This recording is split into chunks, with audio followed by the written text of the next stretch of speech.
ನಮಸ್ತೆ, ನನ್ನ ಹೆಸರು ತ್ಯಾಗರಾಜ್ ಅಂತ, ಕೋಲಾರದಿಂದ. ನಮ್ಮ ತಾಯಿಯವರು ಉಮಾದೇವಿ ಅಂತ. 2 ತಿಂಗಳು ಮುಂಚೆ ನಮ್ಮ ತಾಯಿಯವ್ರಿಗೆ ರೈಟ್ ಸೈಡ್ ಚೆಸ್ಟ್ ಅಲ್ಲಿ ಸಣ್ಣದೊಂದು ಪೇನ್ ಆಗ್ತಿದೆ ಅಂತ ಹೇಳಿದ್ರು. ನಾವು ಕೋಲಾರದಲ್ಲಿ ಒಂದು ಲೋಕಲ್ ಹಾಸ್ಪಿಟಲ್ ಅಲ್ಲಿ ಟೆಸ್ಟಿಂಗ್ ಅಂತ ಹೋಗಿದ್ರೆ, ಅಲ್ಲಿ ಹೋದಾಗ ಒಂದು ಎಕ್ಸ್ರೇ ಮತ್ತು ಒಂದು CT ಸ್ಕ್ಯಾನ್ ಮಾಡಿಸೋದಕ್ಕೆ ಹೇಳಿದ್ರು ಅವತ್ತಿನ ದಿನ. ಅದಾದ್ಮೇಲೆ ಅದರ ರಿಪೋರ್ಟ್ ಎಲ್ಲ ಬಂದಿದ್ದಾದ್ಮೇಲೆ ಯಾವುದೋ ಒಂದು ಸಣ್ಣ ಗಡ್ಡೆ ತರ ಕಾಣ್ತಿದೆ, ಬಯೋಪ್ಸಿ ತರದೊಂದು ಮಾಡಬೇಕು ಅಂತ ಹೇಳಿದ್ರು. ಸರಿ ಅಂತ ನಾವು ಬಯೋಪ್ಸಿನೂ ಅಲ್ಲೇ ಮಾಡಿಸಿದ್ರಿ. ಬಯೋಪ್ಸಿ ರಿಸಲ್ಟ್ ಬಂತು. ಬಂದಾದ್ಮೇಲೆ ಫಸ್ಟ್ ಸ್ಟೇಜ್ ಕ್ಯಾನ್ಸರ್ ತರ ಇದೆ ಅಂತ ಹೇಳಿದ್ರು. ನಮಗೂ ಸ್ವಲ್ಪ ಪ್ಯಾನಿಕ್ ಆಯಿತು, ಭಯ ಆಯಿತು. ಒಂದು ಡೇಟ್ ಕೊಡ್ತೀರಿ, ಆ ಡೇಟ್ಗೆ ಆಪರೇಷನ್ ಮಾಡೋಣ ಅಂತ ಹೇಳಿದ್ರು. ನಾವು ರೆಡಿ ಇದ್ರಿ. ಆದರೆ ಅಲ್ಲೇನಾಯಿತು, ನಮ್ಮ ತಾಯಿಯವ್ರಿಗೆ ರೈಟ್ ಸೈಡ್ ಬ್ರೆಸ್ಟ್ ಒಂದು 70-80% ತೆಗಿಬೇಕಾಗುತ್ತೆ ಅಂತ ಹೇಳಿದ್ರು. 10 days ಬೆಡ್ ರಿಡನ್ ಇರಬೇಕು, 1 month ಅವ್ರಿಗೂ ಐಸೋಲೇಟ್ ಆಗಬೇಕು ಅಂತೆಲ್ಲ ಹೇಳಿದ್ರು. ಇವ್ರಿಗೂ ಸ್ವಲ್ಪ ಪ್ಯಾನಿಕ್ ಆಗಿ ಭಯ ಆಗಿತ್ತು.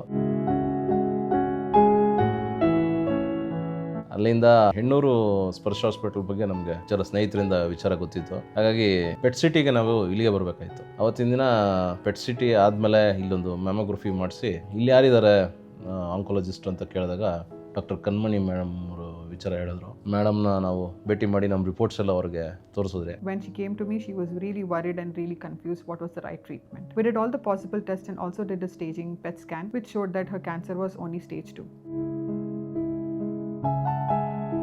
ವಿತಿನ್ 15 minutes ಮೇಡಮ್ ನಮಗೆ ವಿಚಾರ ಏನೇನಿದೆ, ಅವ್ರ ಕಡೆಯಿಂದ ಏನಾಗ್ಬೋದು ಎಲ್ಲ ನಮ್ಗೆ ತಿಳಿಸ್ಕೊಟ್ರು. ಒಂದೇ ದಿನದಲ್ಲಿ ಆಪರೇಷನ್ ಮಾಡಿ ನಿಮಗೆ ಸಂಜೆನೇ ನಾನು ನಿಮಗೆ ಡಿಸ್ಚಾರ್ಜ್ ಮಾಡ್ತೀನಿ, ಆಮೇಲೆ ಅಷ್ಟೆಲ್ಲ ತೆಗಿಯೋ ಅವಶ್ಯಕತೆ ಇಲ್ಲ, ಯಾವ ಸ್ಪಾಟ್ ಇದೆ ಅಷ್ಟು ಮಾತ್ರನೇ ತೆಗಿಯೋಣ ಅಂತ ಹೇಳಿದ್ರು. ಮ್ಯಾಮ್ ಏನು ಹೇಳಿದ್ರು ನಾವು ಅಷ್ಟು ನಮಗೂ ತುಂಬ ಮನಸ್ಸು ಬಂತು, ಅವ್ರಿಗೂ ನಮ್ಮ ತಾಯಿಯವ್ರಿಗೂ ತುಂಬ ಧೈರ್ಯ ಬಂತು.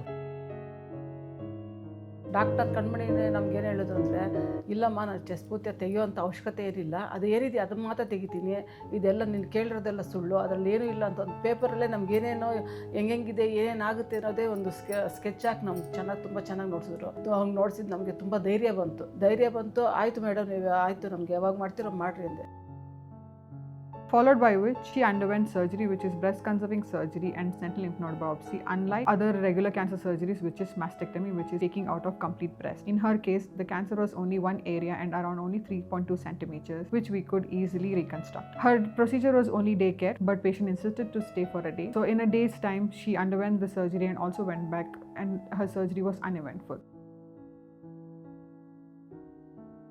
Her cosmetic outcome and also oncological outcome was excellent. Her final histopathology also showed that her lymph nodes were negative, so she again remained stage 2, which later needed radiation therapy. Now she's undergoing radiation treatment under us. 1 ತಿಂಗಳಾದ್ಮೇಲೆ ನಾವು ಈಗ radiation start ಮಾಡಿದ್ರಿ. ಅದು ಈಗ 10 days ಮುಗಿದಿದೆ. We are happy. The patient is doing good and taking the radiation treatment without any side effect, and I really wish the patient will come back to her routine life in few more weeks.